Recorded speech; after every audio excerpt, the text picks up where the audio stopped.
So we're here at Agile 2008. I'm talking to Bob Payne, the host of the Agile Toolkit podcast series. Yep. How's the show been for you? Show's been great. I'm also running the Live Aid stage here at Agile 2008. Right.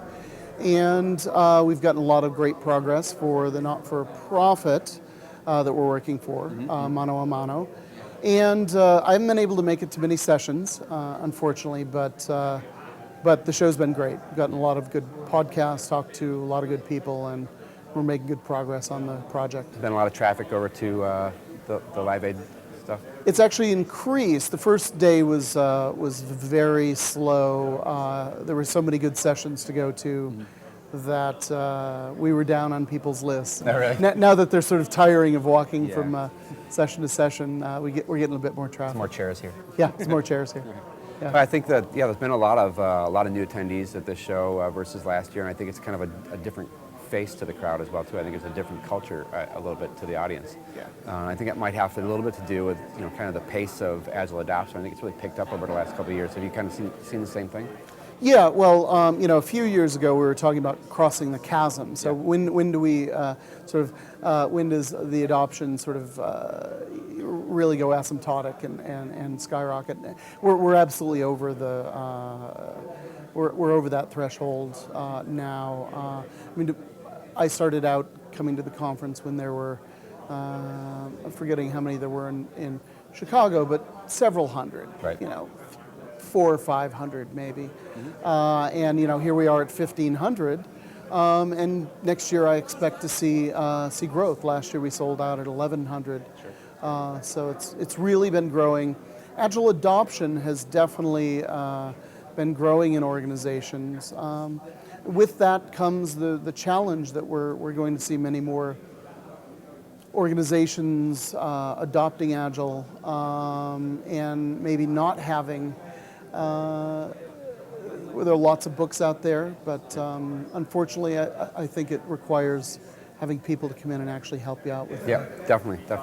Have you seen? I think with the changing crowd, I think we're seeing a lot more adoption by enterprise types of organizations. Oh, absolutely. Too. Yeah. I think it's kind of getting past some of the baggage. Some of the people you talk to, you're looking at, finding there's more enterprise types of organizations involved. I've been doing almost exclusively large enterprises for the past couple of years.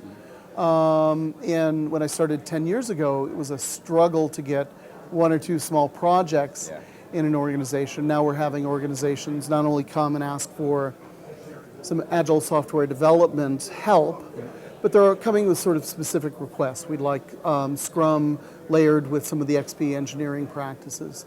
So large organizations are becoming more sophisticated about what they want. And I think a lot of that has to do with the influence of lean. I think the lean movement in the Agile software development field really spoke to many of the thoughts, fears, and aspirations that CEOs have for their organization. Sure. And it spoke their language in a way that allowed us to come in with a lot of credibility and look at the Toyota model and other lean manufacturing and just say, this is why you do it. Right. I think maybe the opinions of management have changed. Have you seen? What do you think is really the role of management in Agile today, or should it change?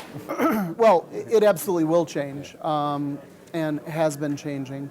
I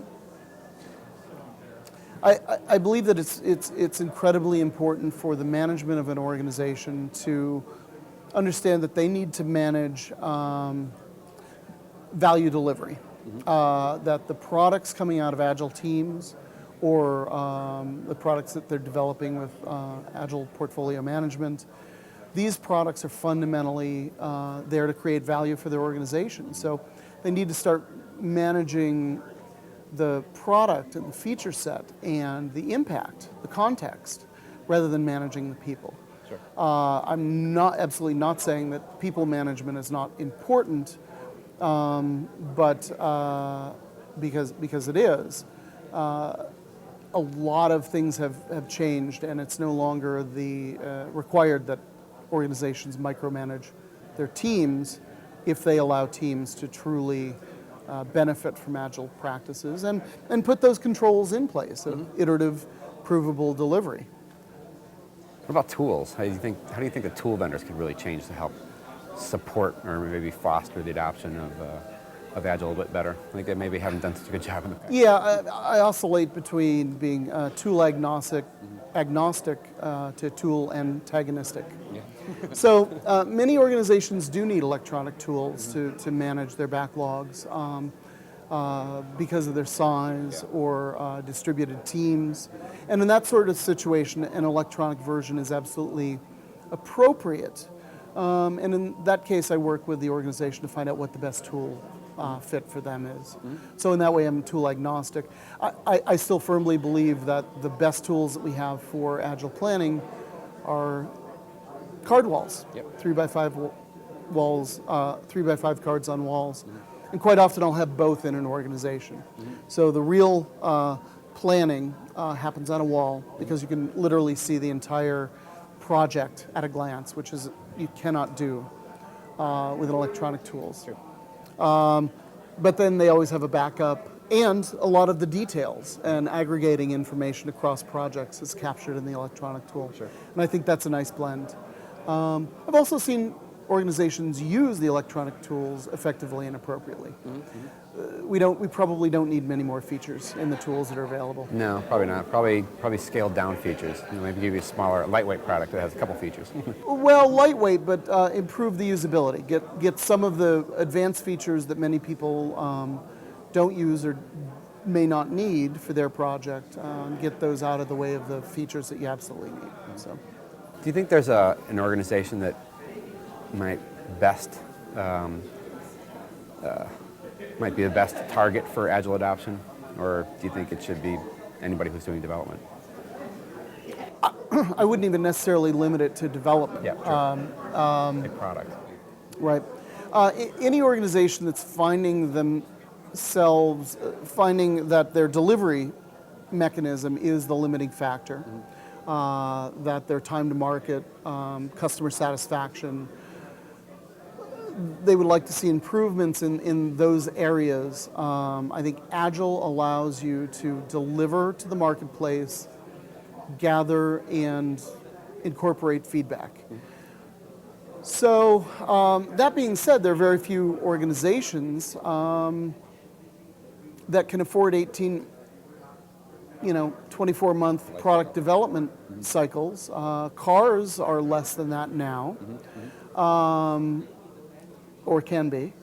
Right, so, when you start to look at the physical infrastructure of building a car, to say that we can't get anything live if we're talking about software, anything live without going 12 months or 18 months, I think that probably is the wrong model. Sure. Yeah. So I think any organization that wants to innovate or improve their time to market, maybe be able to incorporate some of the customer satisfaction feedback that they're getting, those organizations are right. Sure. And who can't benefit from eliminating waste? Oh, definitely. Yeah. I think there's a lot of companies who are Agile inspired. They know they want to be more Agile in their production process or development process. They want to get better, just can't figure out how to do it. Yeah, and we can probably ignore the word Agile to a certain extent and get back to sort of fundamental principles of rapid delivery, iterative flexibility, feedback. So any predictions for the future? You think that this pace is going to continue? Do you think it's going to change, maybe plateau at some point? Oh, inevitably it will go the way of all methodology movements and will be usurped by something. Yes. Whether it's conceptually similar or conceptually divergent, if I could tell, I would be doing that now. Yes, right. The real money is overthrowing the status quo. So here we are, and we're becoming the status quo, and certainly there's a lot of gains that can be made in the depth and breadth of the adoption, but this too will fade. Sure, great. Well, thanks for joining me. Sure. Appreciate it. And where can people go to hear more of your podcast? If you Google Agile Toolkit podcast, or we're available on iTunes, just type the word Agile.